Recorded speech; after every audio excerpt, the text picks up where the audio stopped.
Penyerahan daftar isian pelaksana anggaran, DIPA, tandai dimulainya pelaksanaan APBN 2023. Baik, terima kasih teman-teman wartawan. Assalamualaikum warahmatullahi wabarakatuh.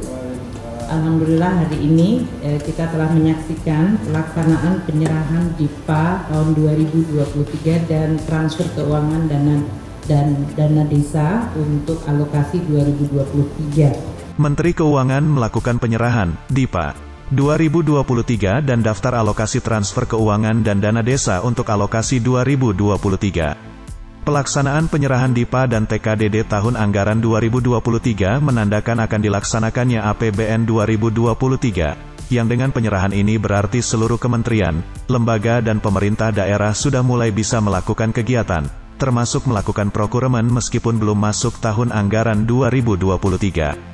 Pelaksanaan penyerahan DIPA dan TKDD tahun anggaran 2023 menandakan akan dilaksanakannya APBN 2023, yang dengan penyerahan ini berarti mereka bisa, seluruh kementerian, lembaga dan pemerintah daerah sudah mulai bisa melakukan kegiatan termasuk melakukan procurement meskipun belum masuk tahun anggaran 2023. Menteri Keuangan menerangkan bahwa risiko perekonomian serta APBN bergeser dari yang tadinya risiko pandemi menjadi risiko global, terutama dengan adanya kenaikan barang-barang yang berhubungan dengan pangan dan energi, yang menyebabkan inflasi global melonjak tinggi yang kemudian menimbulkan respons kebijakan dalam bentuk pengetatan moneter dan kenaikan suku bunga.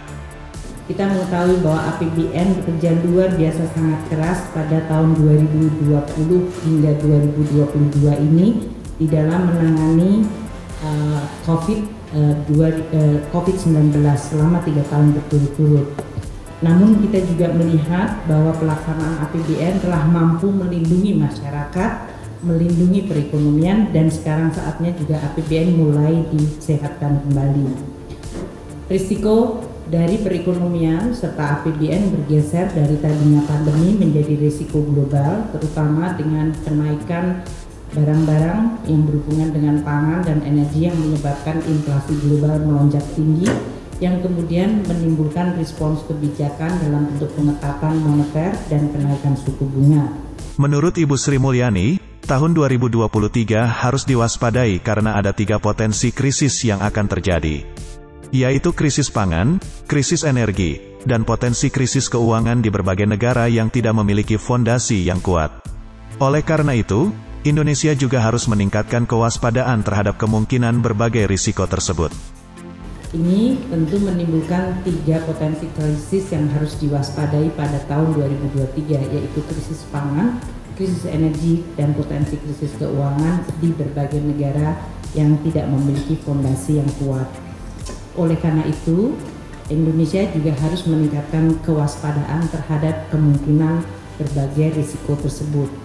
Lebih lanjut, Ibu Sri Mulyani menjelaskan tentang pendapatan negara tahun 2023 dan anggaran belanja tahun 2023. Pendapatan negara tahun depan adalah 2.463 triliun, di mana perpajakan mencapai 2.021 triliun, PNBP 441,4 triliun, dan hibah 0,4 triliun. Belanja negara tahun depan mencapai 3.061,2 triliun, di mana belanja pemerintah pusat mencapai 2.246,5 triliun dan transfer ke daerah 814,7 triliun. Belanja negara yang paling penting adalah untuk meningkatkan kualitas sumber daya manusia di bidang pendidikan dan kesehatan. Untuk belanja negara seperti tadi telah disampaikan oleh Bapak Presiden, fokusnya pada yang pertama dan paling penting adalah belanja untuk meningkatkan kualitas SDM. Oleh karena itu saya didampingi oleh 2 menteri yang sangat memang membidangi bidang SDM, yaitu Menteri Pendidikan serta Menteri Kesehatan.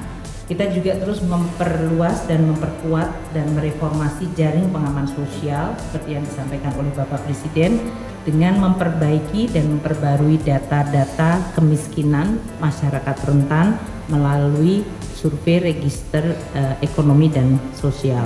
Yang terakhir, Menteri Keuangan menjabarkan alokasi-alokasi pembelanjaan di berbagai sektor, dari pendidikan sampai pertahanan.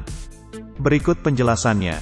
Alokasi untuk pendidikan mencapai 612,2 triliun. Itu untuk pemerintah pusat 237,1 triliun, transfer ke daerah sebesar 305,6 triliun, pembiayaannya 69,5 triliun.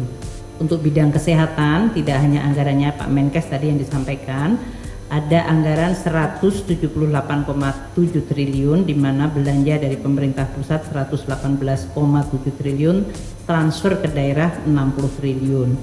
Belanja untuk bantuan-bantuan sosial di dalam rangka untuk memberikan perlindungan pada saat guncangan terjadi adalah sebesar 476 triliun, di mana pemerintah pusat 454,7 triliun dan transfer ke daerah 17 triliun, pembiayaan 4,3 triliun. Untuk ketahanan pangan 104,2 triliun, belanja pemerintah pusat 81,7 triliun, transfer ke daerah 22,5 triliun. Untuk bidang energi termasuk subsidi dan kompensasi sebesar 341,3 triliun, di mana subsidi kompensasi mencapai 339,6 triliun dan pengeluaran di bidang energi lainnya 1,7 triliun. Infrastruktur tahun depan mencapai 392,1 triliun, di mana belanja pusat adalah 211,1 triliun, transfer ke daerah 95 triliun dan pembiayaan 86 triliun. Dan terakhir, pertahanan, keamanan, TNI, Polri dan seluruh yang melaksanakan untuk termasuk tahapan pemilu mencapai 316,9 triliun rupiah. Demikian yang bisa saya sampaikan. Terima kasih. Wassalamualaikum warahmatullahi wabarakatuh.